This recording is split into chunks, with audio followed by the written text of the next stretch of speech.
Sensitive topics. The views, thoughts, and opinions expressed in this podcast do not necessarily reflect the official policies or position of Met Radio, Met Media, or Metropolitan State University of Denver. This podcast may include discussions of sensitive or potentially triggering topics. Viewer discretion is advised. Mature themes. This podcast may contain discussions of mature or sensitive topics that may not be suitable for all audiences. Strategies, suggestions, or opinions shared in this podcast are intended for informational purposes only and do not constitute medical, psychological, or professional advice. Viewers are encouraged to consult a qualified medical professional before acting on any information this podcast may contain. If you are in crisis or need immediate support, please contact a licensed professional or emergency services in your area. Viewer discretion is advised. All right, guys. Hi, it's Levette with Poli-Pop Talk. You may notice that I'm in a different studio. That is because I decided to use my local library's free resource of this podcast studio, so that's pretty awesome. Everything is so simple and easy to understand here, so it'll be so fun. And I have sound effects. Look. See? So that's so fun. So that's a nice little thing. This is like a special little episode just because it's a new location. We were supposed to have a guest that is originally from my hometown, so it was just going to be easier to have them come here, but they needed to reschedule because we had a limited 30 minutes to get stuff done, and I needed a whole walkthrough of the new studio, so it just was better to reschedule. But we'll definitely hear from her about petitions and caucus and what that means and how that works a little later on.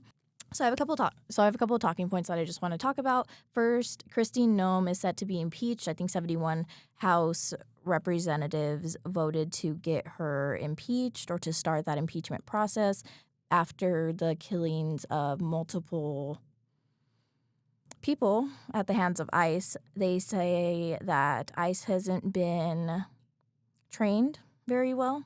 They didn't go through their training as they should have, and that's what's resulting in all these killings. A lot of officers were just on the streets. I did see, and I'm going to put the clip here. Talk about your concerns about them not doing a background check. I mean, what does this mean for people who are documented to, wife beaters, people kill women?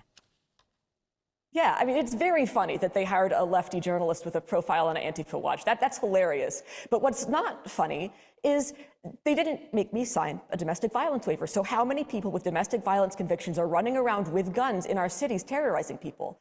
How many people who have been committed of sex crimes or crimes against children are in charge of detention centers where there's no oversight, where people won't be missed and won't be believed? The horror, it boggles the mind how bad this really is. And you were hired to be a deportation officer. What exactly is that? Where would you serve? Yeah, so yes, deportation officer. Basically, the agent was very keen on letting me know that I wouldn't be given a badge and a gun right away. I wouldn't be out in the street messing people up. I would probably have to push paperwork for about 6 months before I got there. And when I expressed that was fine with me, with my analyst background, he actually, the atmosphere changed. He was like, no, listen, we want everyone on the street with guns eventually. And I had to reassure him that that was also fine.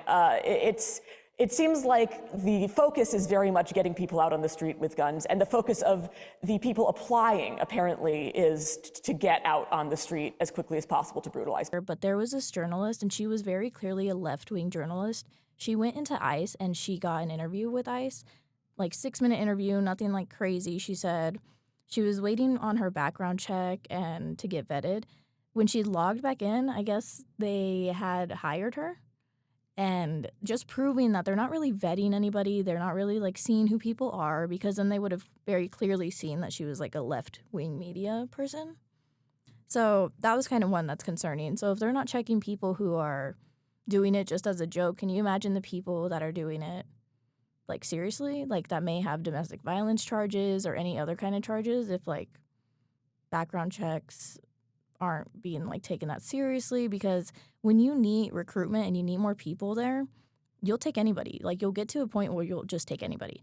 And I guess she was told that at some point they want every single person out there with a firearm or with a weapon out on the streets enforcing immigration law. So that was a little concerning. I wanted to talk about that. Christine Noem is set to get impeached. I don't know if it'll actually work. I mean, there was 70 House representatives that voted for it, so that process is just starting. We'll see how that goes.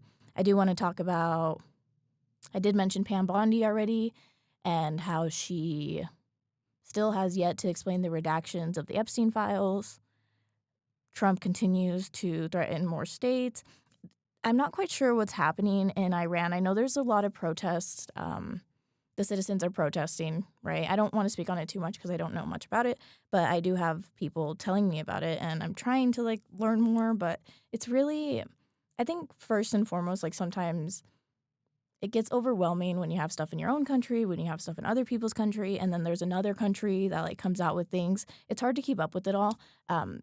So it's totally reasonable when people don't keep up with it all, and unfortunately, Iran's just, like, one of those things for me right now.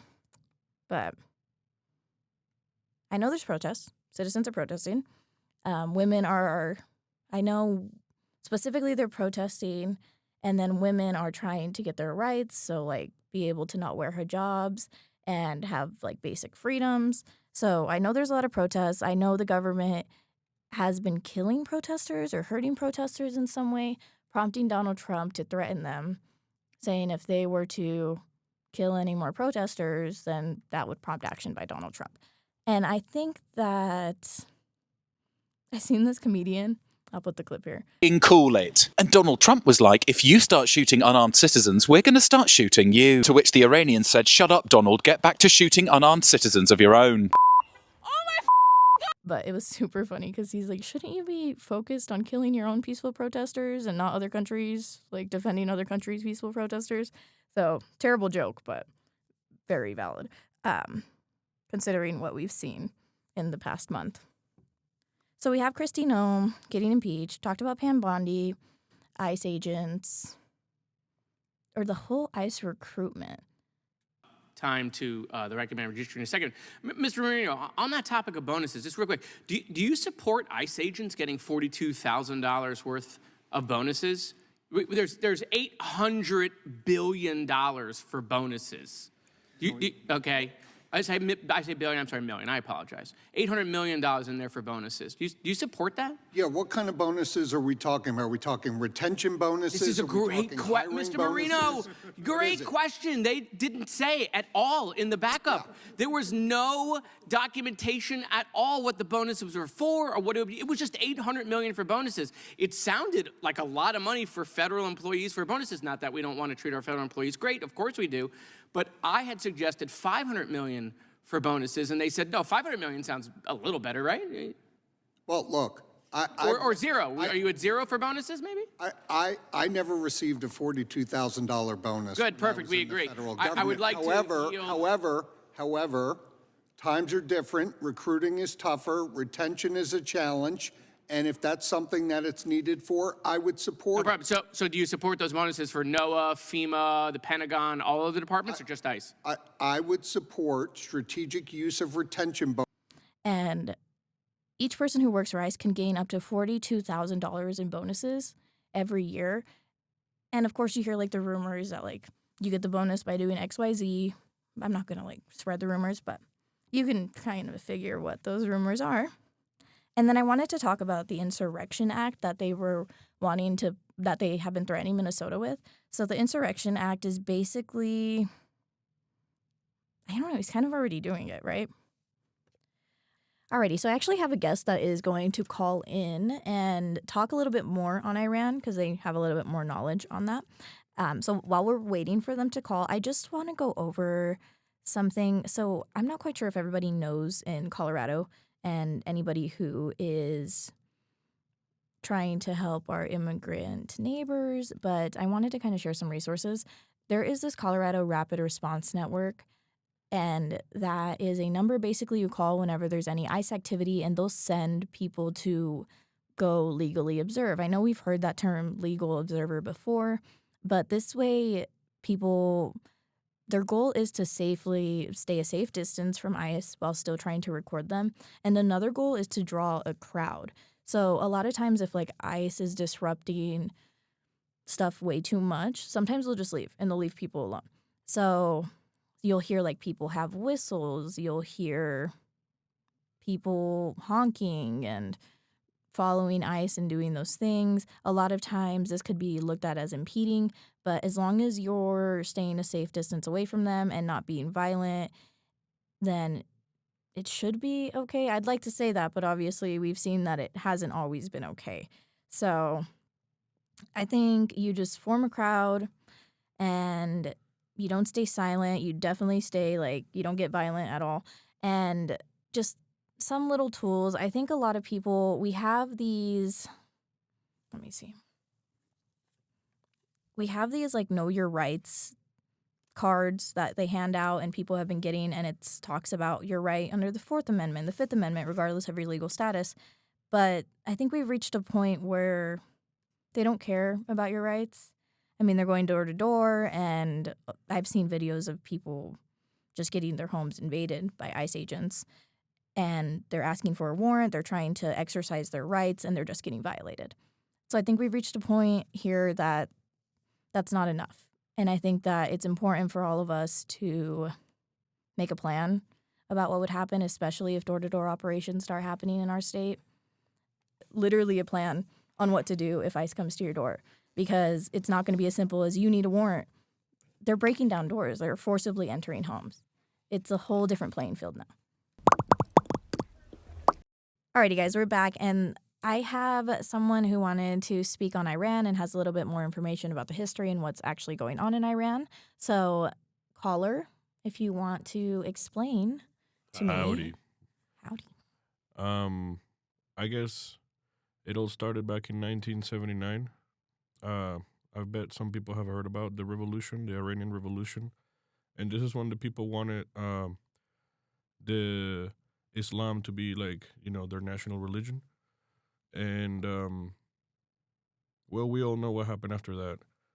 The religion was imposed in a way where it was just way too radical. And, well, after so many years now, people don't like that anymore.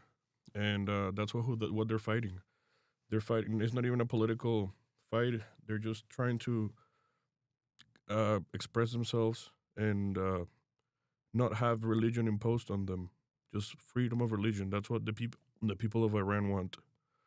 And that's what's happening. They're protesting. They're getting killed by the thousands already. And besides just getting killed by the thousands, I believe they're like up to 4,000 already. The videos are brutal. They caught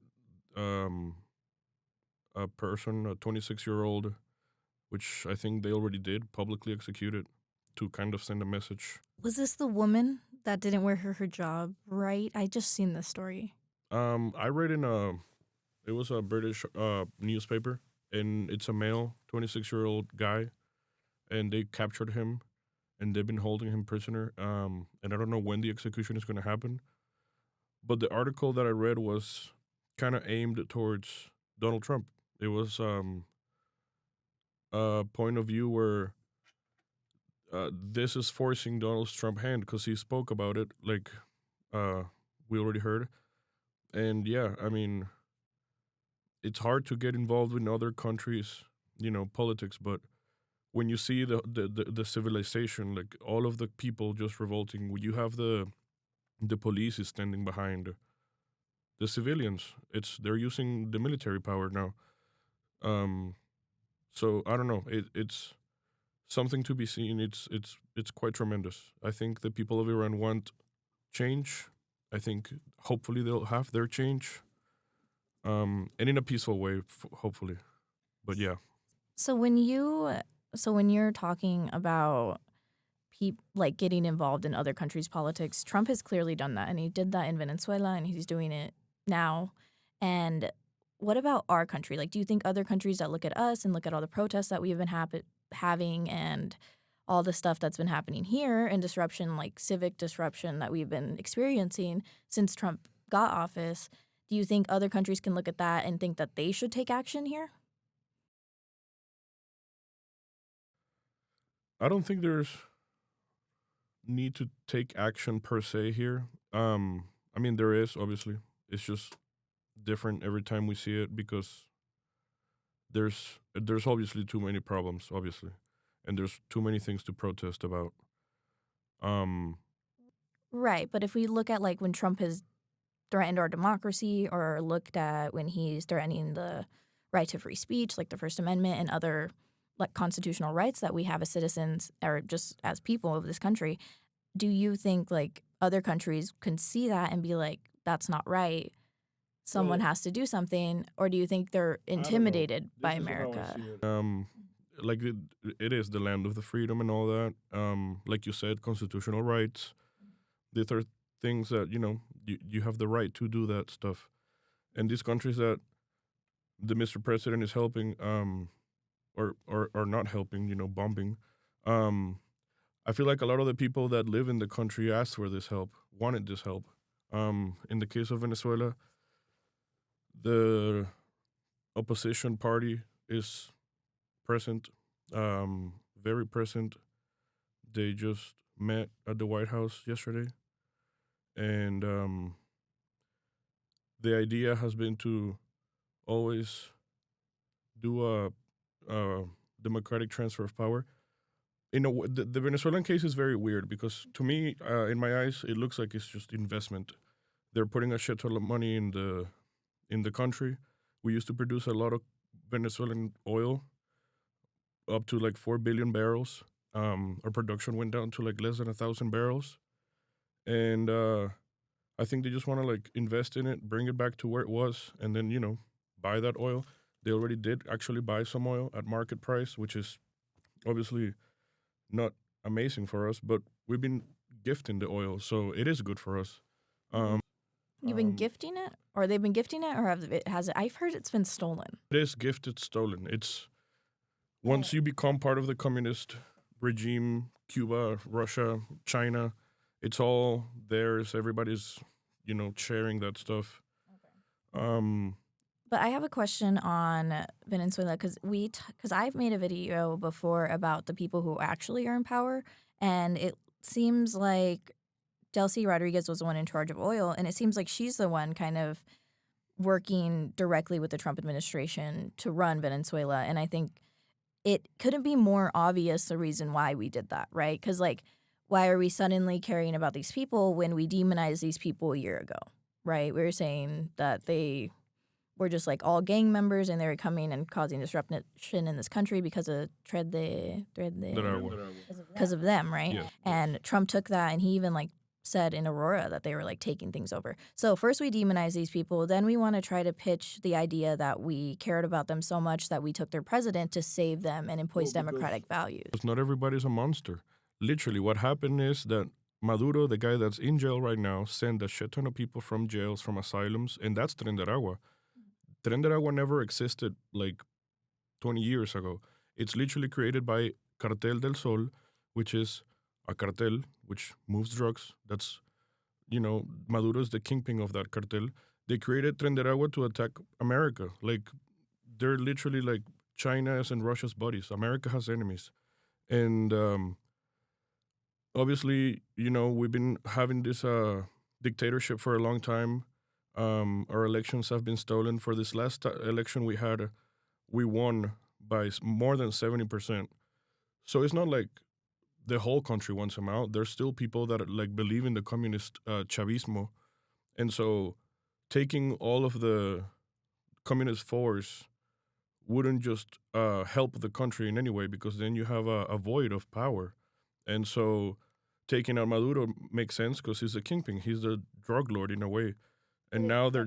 That country's still under the same regime, like under the same power, right? The same people who aided Maduro are the ones in power now. But they're not, because of the treaties they signed. And I guess it was kind of a joke, but yeah, like Trump being like the interim president of Venezuela. It's not Trump. I think it's Marco Rubio. Mm-hmm. It's a panel of people. Right. And so that's what they're trying to do. It's work with these people and make it work. And after that, just have actual democratic elections. They know very well. Mainly, I trust Marco Rubio. He's a son of Cuban parents. He knows what communism is. And he really was the guy that started this whole thing. It was never like on Trump's side.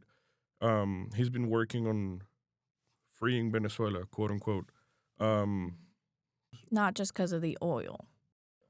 Well, Marco Rubio doesn't see it like that, because he knows what the Venezuelan people have been going through. A lot of it is the oil, but think about it. Like, the reason why Tren de Aragua is here is because of this communist regime that we have. So that's another reason all these bombs is like exploding. I don't know, allegedly, with drugs. Maybe, 50% had drugs in them. I bet more. Oh, the boats? But yes. Yeah. Yes. We wouldn't know, but I do know that those were war crimes. You can't just For sure. bomb people. But it's crazy. Especially With when the it's not our claims- property or like, If the claims that waters. he's making a right, which I think they are, and I mean I haven't seen anybody like dismantle them or whatever, disagree with him. He says that America's losing more than 3,000 people to like fentanyl, or 3,000? I don't remember, or 300,000. Yeah, Which is- he said a couple numbers. it's I a can lot. fact check that. For sure. And it's a lot more than any other war, like you're losing people, normal people too, not like veterans or like it's the crime against war. It's very real. And it didn't even start like when he came into power, he started with Canada first. The war against crime. The drugs, my bad. War against drugs. Yes. Okay. It's very real right now because of what I'm telling you. Like in South America, Colombia too, and you see like I understand the American mind and like how scary it can be because he's been threatening Colombia. Colombia has a democratically elected president. There's no reason to go in there, and so we'll see what happens. It just makes all his reasons, like, he has, like, reasons for all these countries, and, like, it's hard to believe that it's, like, for any good, right, without the benefit of us. Like, we have this nationalism that I defined in my last video, but we have this nationalism instilled in us that just makes it, like, as long as it's for America's benefit, we don't care what it is. And I think that's really how Trump runs things. And, I mean, that's fine. And hearing you say that you trust Marco Rubio is like, whoa, that was crazy. I didn't know that you felt that way about him. But I get it, but I can never get over the fact, like, that, especially with drugs, like the war on drugs, I heard somebody say, and it kind of seems insensitive, but it was like, we wouldn't have such a drug problem here, or there wouldn't be so many drugs coming into the country if we didn't have such a demand for drugs. So then that gets you into people's mental health, their, like, way of living, like, their, like, all these things, right? Because, like, what is it in America, like, for these Americans to be able to be, like, so easily influenced or lost in drugs or, like, addicted? Like, what makes addiction so common here in America? There has to be something else. So then it leads, like, to other questions, I have but... the answer, dude. Oh, what? What It's do you think it is? comfort, of course. You don't see the people in third world countries getting high and, drugged up. If anything, maybe, like, drunk with, like, bad liquor. That's why people, like, straight up die from alcohol poisoning. It's a root of all evil. The root of all evil is comfort. And that's a big problem here in I America. think you could say money. That's hand in hand. Well, yeah. When you're comfortable, you're not trying to fix anything. You're not trying to help anyone. You're not trying to be a productive person. You're just comfortable, and you like that, and you just become that, and that's it. That's the end of the line in a way. Well, there's a lot of homeless people that have like addiction problems, and a lot of them were like functioning members of society until drugs got introduced to their lives, and then all of a sudden that like becomes their priority and just completely takes them over. When you get addicted, like, you do feel comfortable. That's why you keep going back to it. Like, okay, yeah, drugs and alcohol. Of course, nobody should be doing them. Of course, addiction's like a terrible disease, but I think sometimes you like look at people's circumstances and be like, I've talked about this before. Like, you may be able to understand, doesn't mean you agree, but you understand. That's how I feel about it, right? Why are they there? They did something to get there. Right. What did they do to get there? Yeah. A lot of mentality. People have that mentality.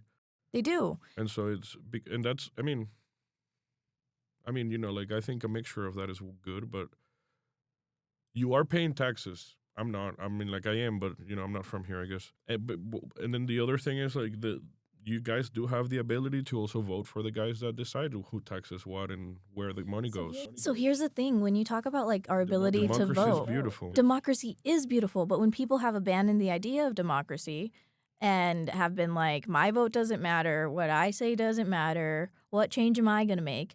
The last time, like, my congressional district was lost by, like, thousands of people. I think full that people, circle. yeah, they I take think those people they were too take comfortable and advantage of like decided the not to vote. privilege of being able to vote and have a say in our government.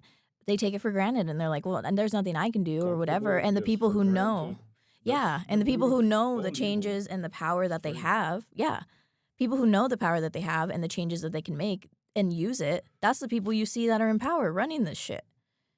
And if you have any complaints about how things are going and you're not going to the polls, then I don't think you really should complain. You're not like actively doing anything. Yeah, like you have all these opinions about the country, about what's bad and what's good, but you're not actively voting or getting out into your community or figuring out how you can help or make a difference in some way. Then you're just another voice. Yes, More and noise. if somebody's looking for any type of, yeah, I don't know. It's kind of weird because there's been so many figures coming up. Martin Luther King Day. Look at him. Literally stood up and fought for what he believed. And then, like, you have people here that don't even fucking vote. What the hell? It's crazy to me. And so that's the thing. Like, I am from Venezuela. I'm 28 years old, and I never in my life voted for anything because I haven't had the chance because of the vote over there actually doesn't count because it's communist. Well, it's a dictatorship, and yeah, so they stole the elections back to back for 8 years, and the last one, yeah, we won. But I never voted. I like to vote. What do you think I of the wanna people vote. who interfered with our elections here? Since like yeah. you have like such admiration for democracy, which same, but like The riot? the January 6th rioters, like people like Tina Peters who I'm not like I know on who she is, purpose- but I don't even know what she did really.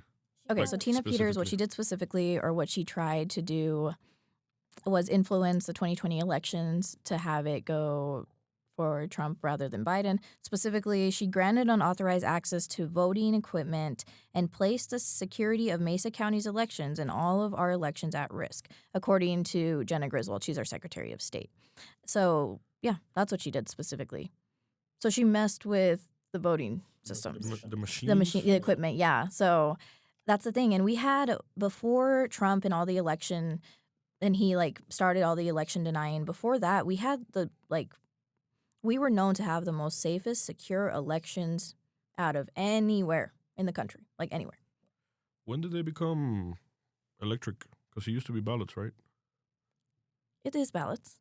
Oh, like when you go in, and I don't know when the voting machines started. Because that was, yeah. So I think that was one of the reasons that started the riot. Because I thought that's what like. Yeah, because they were saying, okay, so Fox News, there was a whole case about this, so I'm glad we're bringing this up. So Fox News went on their channel, and they said, Dominion voting machines are hacked, they are wrong, they're rigging the election. Dominion Voting actually sued Fox News for like millions of dollars, like a lot of money.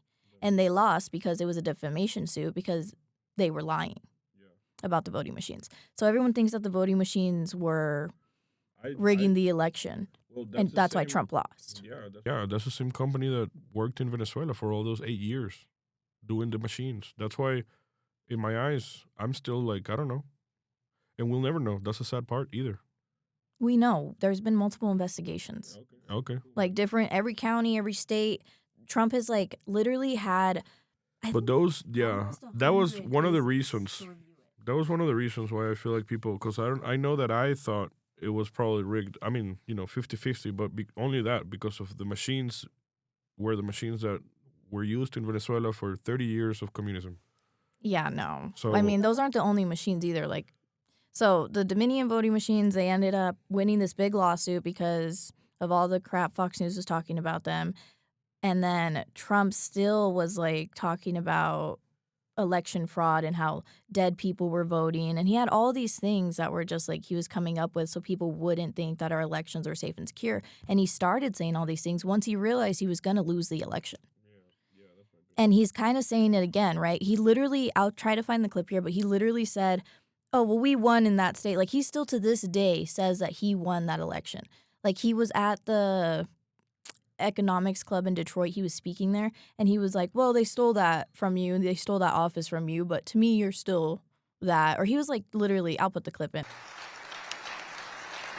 We did good in Michigan, Matt. We won the whole thing in Michigan, didn't we, huh? 3 times we won. You know that, right? They didn't give us credit the second time, but we won the second time. But we made the last one, Matt, too big to rig, right?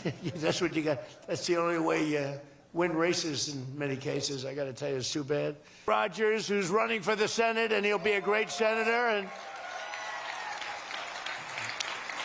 he's going to be a great senator. He was a great congressman, and then he left. He went on to very big things. He did well, no matter where he was, and I think they took that away from you last time, I'll be honest with you, Mike. I really do. I don't like to get things going. I don't like to be controversial at all. But they rigged the election on you. Mine was too big to rig. But it was so weird to like hear him still saying that and even saying like, oh, if we lose, then they cheated. If I lose, you cheated. Like, are you kidding me? Yeah. You're such a child. That's a problem. I just want more seriousness in the political. More seriousness would be great. Yeah, but no, we've like. No, he's never been a politician. I don't know how he got elected. America decided that some businessman was going to be your WWE money man. Was you going to be? That's crazy to me. Yeah, multiple bankruptcies. I don't even know. It's not like, you know, I don't know. I don't like any of the people running nowadays, to be honest. But I think it's time for newer, younger people to take the. Well, that's the thing. So when Trump got elected, everyone was like saying how they wanted something new. They were tired of the old same politicians. Trump took that and he ran on it and he won. Okay, and then people with Joe Biden and Trump, they went ahead and obviously Joe Biden dropped out of the race and it became Kamala and Trump. And Kamala was the younger one. But the thing is, we thought we were ready for a woman president when we're not. This country's not ready for a woman president. We're not ready for a colored woman president even more. I have a lot of girls that I think could be president. I don't like Kamala at all. But the country. For other reasons. Okay, yeah, sure. Why don't you like her? Because she's very hypocritical.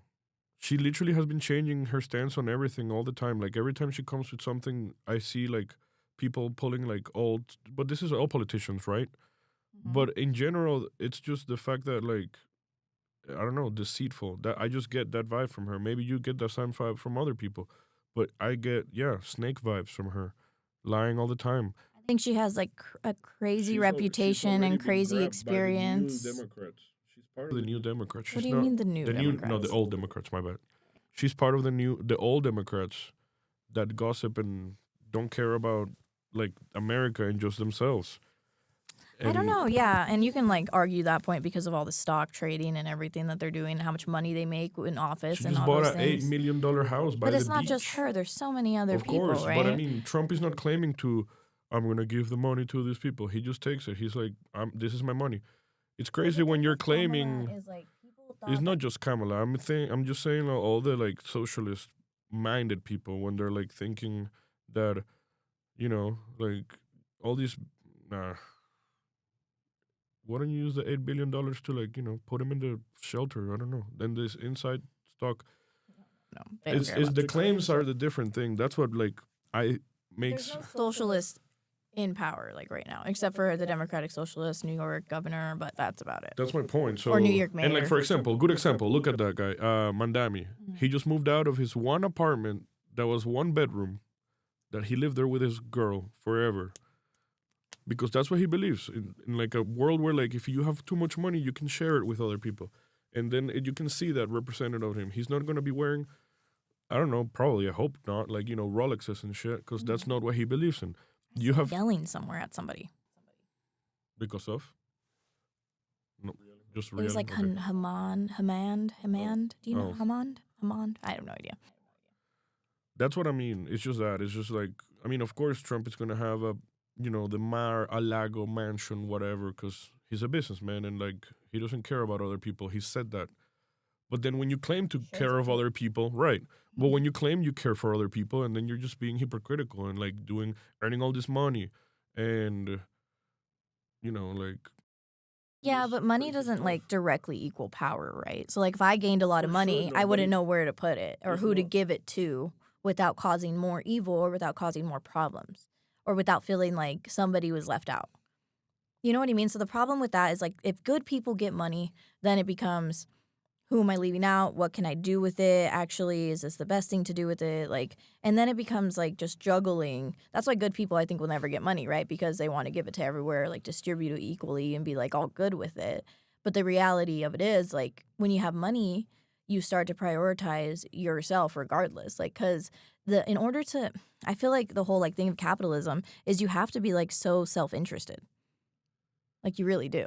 Yeah. Have to have self-interest and be like, well, my motivation is money. I need money to gain some kind of validation to be able to live my life comfortably. And, but when you don't have that, or when you finally get that and you like remember back to when you didn't have anything and we're saying, I'm going to help all these people, or I'm going to do this and that. And when you think about that, it's like, well, you can say that when you don't have money, but then when you have money, it's a completely different ballgame, right? Because you don't want to lose it. You don't want to go back to where you were. That's like, but that's being like fake to yourself. If that's what you believe, that's what you stick by. I think, of course, I get it, but like that's my point. Like, because I keep saying it too. Like, if I had the money, I would help the people, right? Right. Everyone says that, but once you actually have money, that interest goes away. I think you can see it on some people. They actually do a good job and like don't care for the actual money. But I don't know. Yes, we're in times where like money is everything, and it's the comfort, the money, I hate it. But that's the point. It's getting to a place where it's so radical that you have all these hippies that are like, oh, let's go live in a commune and like let's just trade stuff because of they hate the money so much because the money that's the thing about they need to fix the Democratic Party, dude. That was balance, and now it's not balance, and it's very Republican. It's very capitalist. Oh, the Democratic Party? They have to fix it so Okay, we can yeah. go back to being balanced. You know how I think we could fix I it? don't know, you? No, I can't fix everything. Really anything much. But anyways, how I think we can fix it is all these people who are you're saying like socialists and hippies and all those people is how I just mentioned. People need to get up and get out there. If you have complaints, if you have problems, show up. A lot of people Start just showing up. a lot of people just want to be ignorant and live because we live in America. Willful ignorance is easier than But only because we live in America and you can be comfortable. That's why.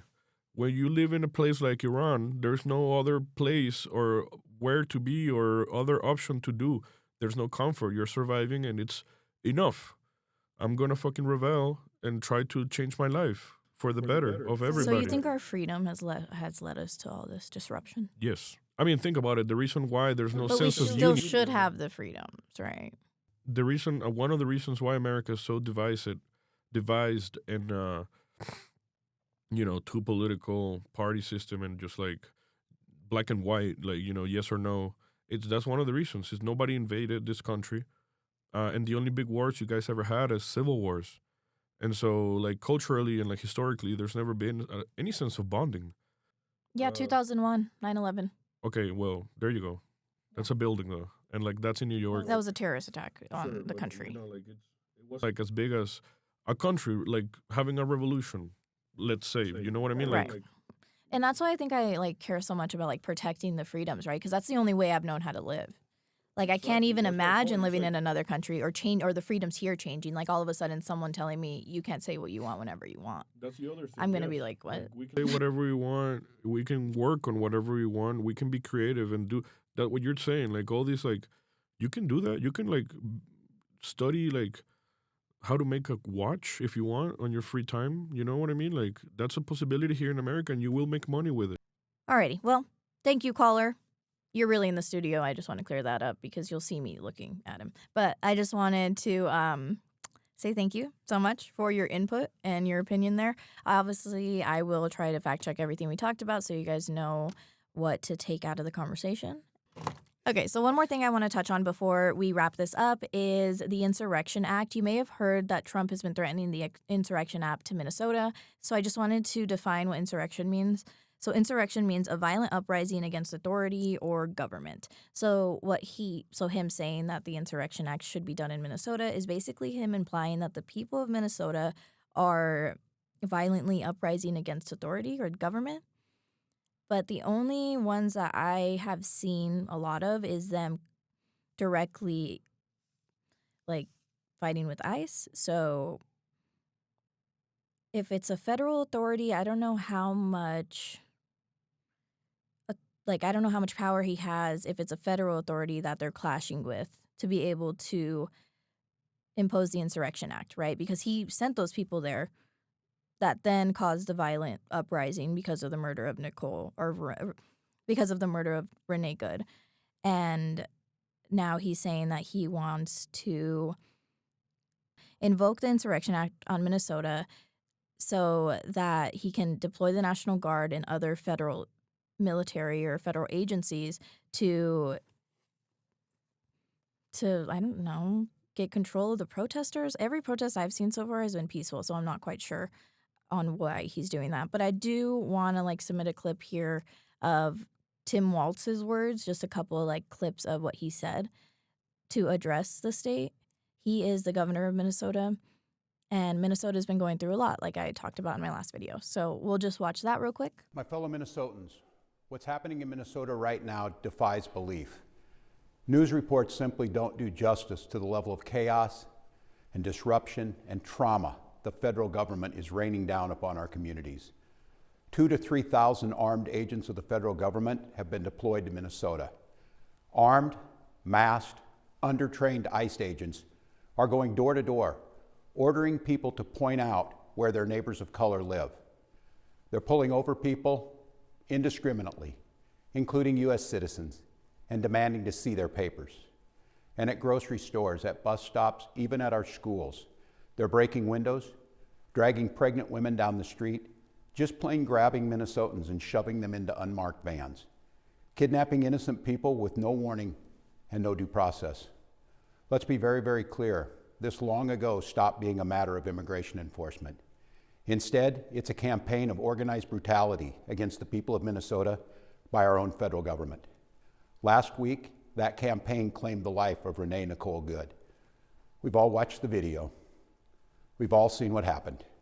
And yet, instead of conducting an impartial investigation so we can hold accountable the officer responsible for Renee's death, the Trump administration is devoting the full power of the federal government to finding an excuse to attack the victim and her family. Just yesterday, 6 federal prosecutors, including the longtime career prosecutor leading the charge to investigate and eliminate fraud in our state's programs, quit their jobs rather than go along with this assault on the United States Constitution. But as bad as it's been, Donald Trump intends for it to get worse. This week, he went online to promise that, quote, the day of retribution and reckoning is coming. That's a direct threat against the people of this state, who dared to vote against him 3 times, and who continue to stand up for freedom with courage and empathy and profound grace. All across Minnesota, people are stepping up to help their neighbors who are being unjustly and unlawfully targeted. All right, guys, so that was a quick little mini episode. Thank you so much. I think I want to call these episodes like In Case You Didn't Know, because we talk about a lot of things that just in case you didn't know, I want you to know about. So if you have any questions, as always, leave them in the comments. Make sure to follow us on TikTok at Poli-Pop.talk. That's POLIPOP.talk. And then Poli-Pop Talk on Instagram and Facebook. We also are on Threads. So just make sure you give us a follow, and thank you so much, and we'll talk to you soon.